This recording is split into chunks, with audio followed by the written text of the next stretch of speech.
Welcome back to the channel, guys. It's leader of the Cosmic Armada, Wolf Nara, back to bring you another Boruto discussion-based video.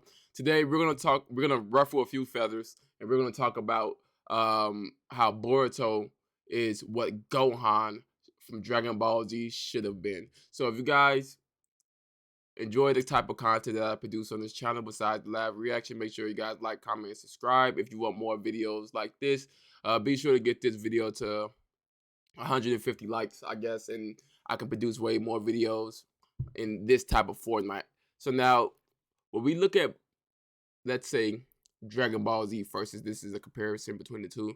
When we look at Dragon Ball, we see how much the fandom had loved Goku, how Goku could basically not necessarily not do any wrong, but if it wasn't the Goku show, not too many people would consider Dragon Ball to be at the height of its hype. Um, in regards to the arc.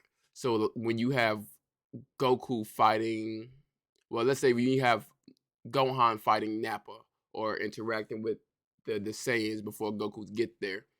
Yeah, that was hype and showed a sense of desperation, but then when Goku got there, the fandom blew everything out of proportion, most likely during that course of time in manga history.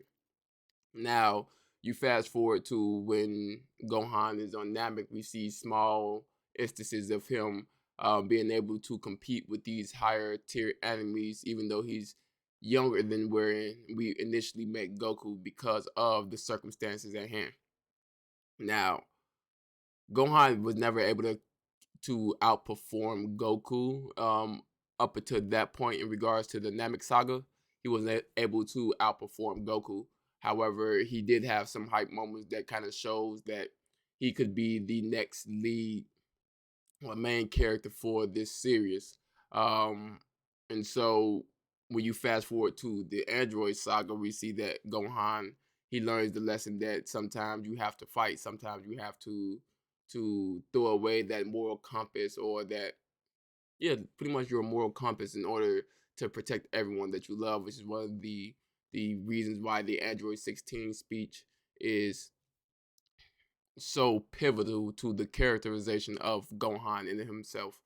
And so then Gohan takes the mantle by beating Cell, in which the Dragon Ball fandom lost it. They really wanted Goku to beat Cell. Goku was beat every enemy up until this point. In which once Gohan did that, and Akira Toriyama was setting for Gohan to be the actual main protagonist of Z, the fandom didn't like that, which resulted in Gohan actually getting the short end of the stick each time in Dragon Ball Z during the Buu saga. So you see the situation with Spokovich, and he got his energy drained, if I'm not mistaken. Him trying to take out Majin Buu after being stated that he was strong. He should have been strong enough to take out Majin Buu, still losing then. Him not being able to pick up the Patara earring to make the strongest fusion, because even Goku said that if him and Gohan fuse, it'd be the strongest thing in existence, and then he had to go with his second choice, which was Vegeta. So even then, it goes to show you that Gohan was always meant to take that role. And so when the fandom showed that they didn't like it, it kind of pressed Akira Toriyama to make it the Goku show.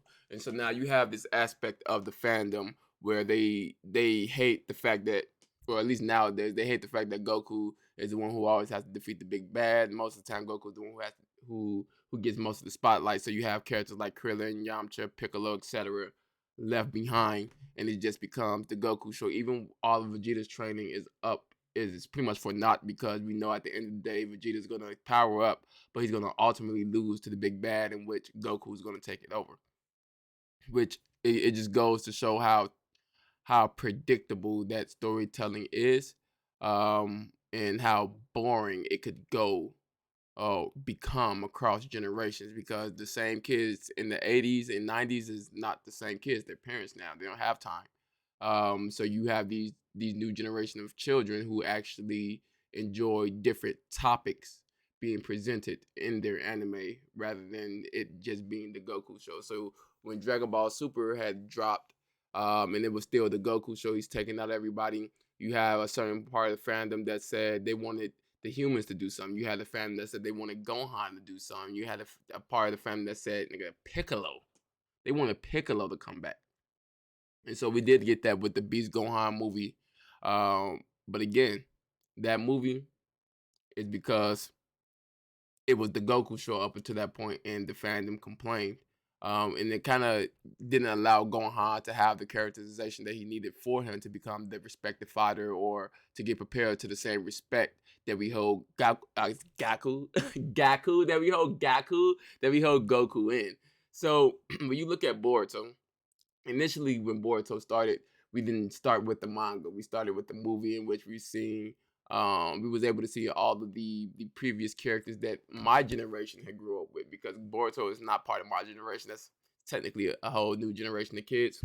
Um, so we got to see Naruto beat up everybody. Well, not beat up everybody, but get his licks in. Sasuke get his licks in, but ultimately they passed the mantle over to Boruto, and that moment was perfectly signified by him showing, or him seeing, the memories as Naruto is pumping the chakra through him. And technically, not too many people talk about it, and how in that moment Boruto and Naruto was connected, not through ninjutsu or chakra or family bond, but through ninshu itself. That's how the memories was being able to be presented to Boruto.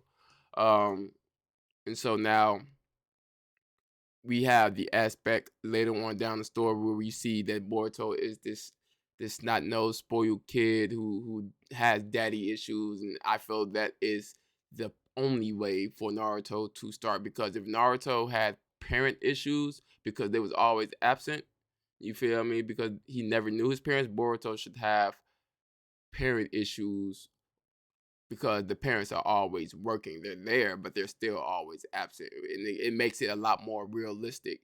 And so even if people from our generation don't necessarily understand that, people from this current generation, the kids from this current generation, can resonate with that, with them wanting to spend more time with their parents, and their parents not necessarily having the time to spend with them because they're always at work. And that kind of helps that resonate with this current generation. So now when we see Boruto start being the Naruto of his classmates during the anime itself, we got to still get that familiar feeling back when the Naruto anime was fresh, and we was kids coming home, or technically we would be on our weekends for Toonami, so that way we can watch Naruto. It'd be the same feeling that we get from them. I know back in the early 2000s there was a lot of exclusivity in regards to the anime community. Niggas was regarded as weirdos. You feel me? It'd be like that, you know what I'm saying? Anime is more accepted now, obviously, but back then people was regarded more as weirdos for liking anime. So it kind of helps. We resonated with Naruto's loneliness because we was the outcast, while kids nowadays will resonate with Boruto's loneliness because they feel like they don't have time or enough time with their parents. And it goes to show you the difference of values, or the difference of the struggle in regards to the different generations. So now when Boruto starts taking on missions, we see that he's still spoiled, but he has to actually go out and learn. I don't feel that we actually got that proper character development for Gohan up until the Cell Saga, in which we see for the Chunin exam would be that Cell Saga point for Gohan. So when he fights, when he finds, or when he meets the Damayo's son, it's during like the training card game arc. He has to learn that, yeah, he's spoiled, but there are things that he has to do. There are responsibilities he has to take, and there's also responsibilities that his father has to take as well. So he kind of has to give his father a little bit of leeway and understand that the world doesn't revolve around him, and that he can affect the world because of his own personal decisions, but the world doesn't move because he wants it to move. And that's one of the key things about Boruto that we really do need to understand, that once something is out of his control, he's going to try to put it back into his control, of course. But if it doesn't go his way, he typically doesn't just lash out. Now we have the tuning exams where Naruto was kind of like super busy. He wasn't able to really be around his kids. A lot of people always say that Naruto has a ton of paperwork. However, all Kages have paperwork, but the reason Naruto's paperwork is so high is because he has paperwork from all 5 surrounding nations. So when you have a very few, because in Naruto they had like a rocky relationship with the Sand, but all the other villages, the other 3 nations, they wasn't really messing with them, so the paperwork was kind of idle. It was not that many requests because you pretty much only had to work with your own nation or sometimes go to a different nation.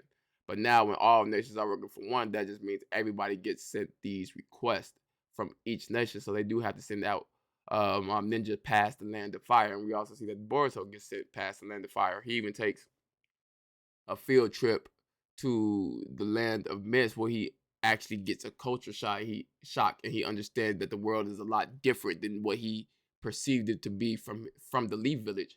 And then you also got the aspect of what he learned when he was in the Stone Village. This is all anime only, so so you guys getting that anime only stuff right now. So you also get the aspect of what he learned when he was in the Stone Village about saying you have to have this indomitable will, that everyone has a stone within them, but everyone's stone is unique. And you have to also protect that stone because that stone is your will. So those with a weak will can never truly achieve greatness. And that's one of the lessons that we learned throughout the anime with Boruto as well.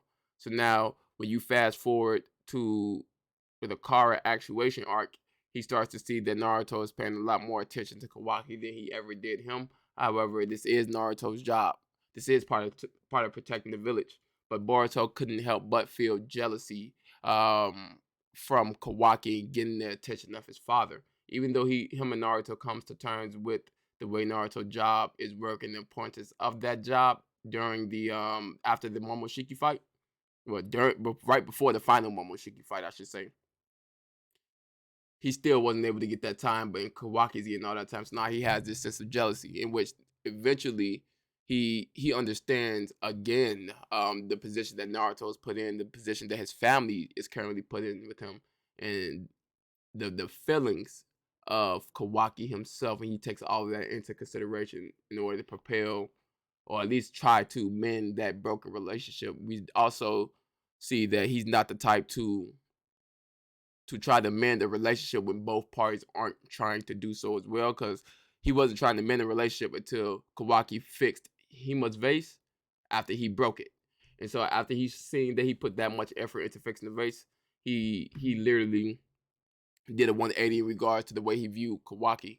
And he kind of viewed him in regards to the same manner as he viewed that repaired vase, that yeah, he has cracks. Yeah, there may be a piece missing, but ultimately he's still a good person.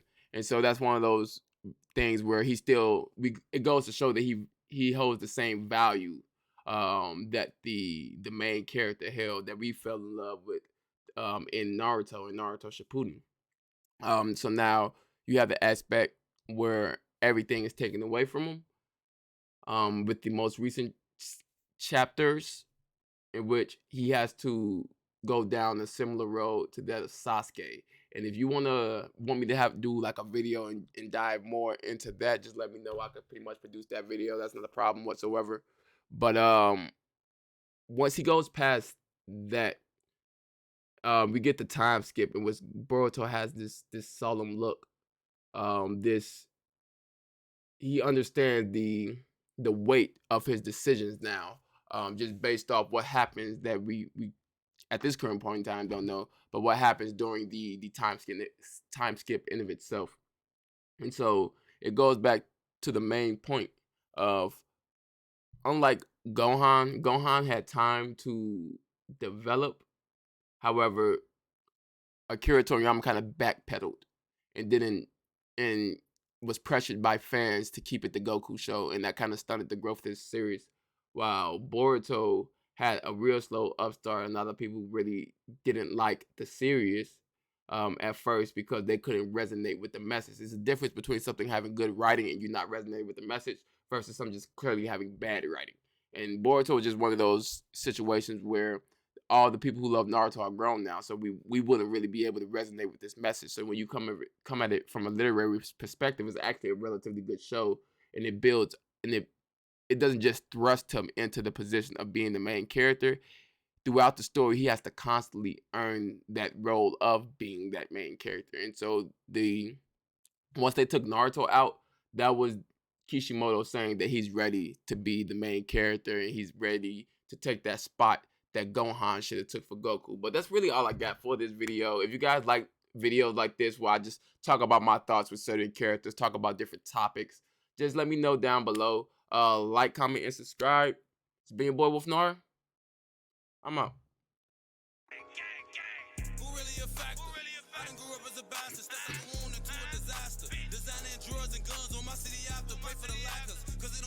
They try to blame it on the rappers, label was factors. My rap be told